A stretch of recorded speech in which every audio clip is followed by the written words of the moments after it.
Ito yung alaga natin, oh. Masyadong spoiled. Oh, kailan gusto niya daw magpa-food supply, eh. Ayan, oh.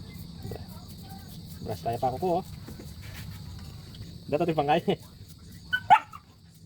Shot yaks. Tapos, yan ka tayo ako, masyado na yung maragol. Sarap buhay na eh. Wala makabatab yun. Play mo na. Fresh tayo pa. Pampalakokibal. Pampalakokibal. Diba? Kasi ang lesay.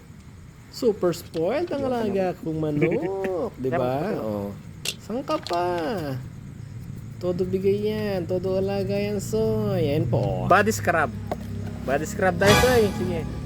Body scrub tayo kasi. Pamilang ko yung kibal-kibal. Boss Pedro, yan, oh. Body scrub, oh. Wala na yung kibal yan. Kaswelo na bukas kanya yan.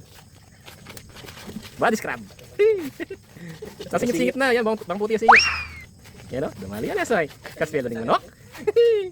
Siyempre, pupunasan muna natin para hindi siya lamigin. Ayan, pakapalyan tayo sa ibang may pasnoya. Ibentosa tayo po ito. Ayun, no? Marami kasing panahon, tawag na kaya pakapalyan tayo bang ilagnat.